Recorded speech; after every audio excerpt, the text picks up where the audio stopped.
नमस्कार, AL news में आपका स्वागत है। आप देख रहे हैं अंदाज़े लखनऊ, खबरें आपकी, अंदाज हमारा। मनीष सच्चिदानंद के साथ उत्तर प्रदेश के जनपदों की मुख्य खबरों पर एक नजर। ये थोड़ा आप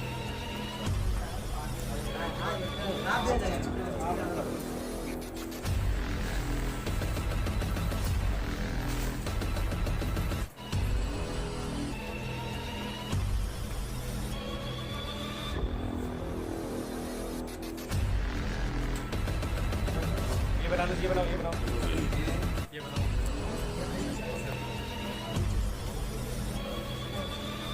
इधर देखो बेटा, बेटा देखिए सर, इधर को बेटा, इधर देखो बेटा। हाँ ठीक।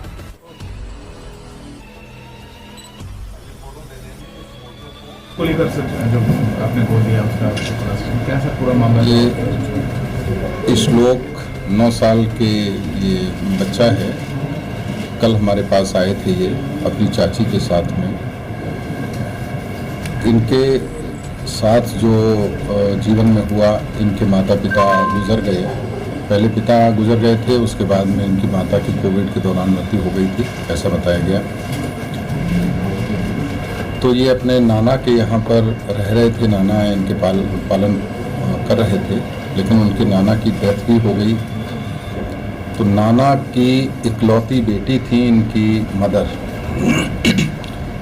तो नाना के भाई ने इनके जो संपत्तियां हैं उन पर कब्जा कर लिया था, ऐसा इनके द्वारा कल बताया गया था। जिसमें एक बूढ़ा का मकान था, एक इनका आवास है जो कि एलडीए ने आवंटित किया था, एक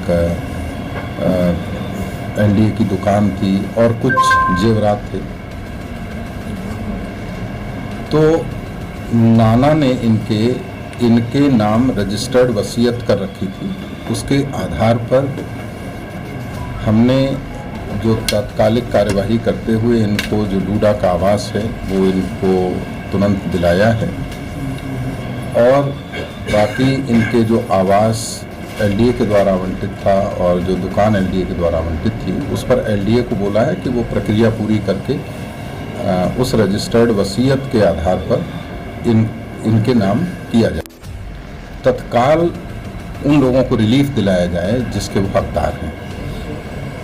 तो मैं आपके माध्यम से भी यही कहना चाहता हूं कि लखनऊ में अगर कोई ऐसा व्यक्ति है, कोई ऐसा बच्चा है, कोई ऐसा बुजुर्ग है जिसके साथ कोई भी व्यक्ति अन्याय कर रहा होगा, तो उसके विरुद्ध हम तत्काल त्वरित कार्यवाही करेंगे और उसको न्याय देंगे। सर, अभी तक क्या ऐसे लोगों को क्या चिन्हित किया गया है जो ये अब जैसे ये कल हमसे मिले थे, इनको नहीं जानकारी थी, ये दूसरी जगह पर रह रहे थे, अपने नाना के साथ रह रहे थे। तो इनका कोविड के दौरान जिन्होंने अपने माता पिता को खोया था, उसके लिए सरकार ने जो अनाउंसमेंट्स किए थे उनका लाभ भी इनको नहीं मिल पाया था। तो कल ये उस पर्पज़ के लिए आए भी नहीं थे, लेकिन जब हमको ये पता चला कि इनकी माँ की मृत्यु कोविड की वजह से हुई है, तो एरा मेडिकल कॉलेज में वो भर्ती थी उस समय। तो कल मेरी वहाँ के एडमिन हेड से बात हुई थी, उनसे मैंने सर्टिफिकेट मांगा है कि अगर वहाँ पर वो भर्ती थी तो उसका कोविड का सर्टिफिकेट प्राप्त होने के बाद हम वो भी बेनिफिट्स इनको दिलाएंगे। तो कोविड के दौरान तमाम ऐसे बच्चे अनाथ हुए होंगे, क्या सर इस तरीके से कुछ चिन्हित करके कुछ मतलब? नहीं, सभी लोगों के लिए पीएम केयर फंड है और राज्य सरकार के द्वारा भी आपदा राहत से उनके अकाउंट्स खुलवाने के बाद 10 लाख की व्यवस्था पीएम केयर फंड से हुई है और 50,000 की व्यवस्था राज्य सरकार के आपदा निधि से हुई है। और ऐसे सभी लोग ऐसे डाले गए हैं जिसमें जिलाधिकारी को पदेन संरक्षक बनाया जाता है, क्योंकि किसी भी दूसरे व्यक्ति के नाम जब वो चीज़ होती है तो कई बार, अभी तो 18 वर्ष का होने में लोगों को अलग अलग तरीके से समय लगेगा, तो इसके दौरान उनके इन हकों को पूरी तरह से संरक्षित किया जा सके, इसके लिए सरकार सरकारी ऑफिसर्स को उसमें संरक्षक के तौर पर रखती है, ताकि इनके हित सुरक्षित रहें जब तक कि ये बालिग नहीं हो जाते हैं। सर, क्या इस बच्चे की जो जिम्मेदारी है वो भी ली गई है सर? हाँ, बिल्कुल। ऐसे सभी बच्चों की सरकार ने पूरी जिम्मेदारी ली हुई है जिनके माता पिता का देहांत कोविड के दौरान हो गया था।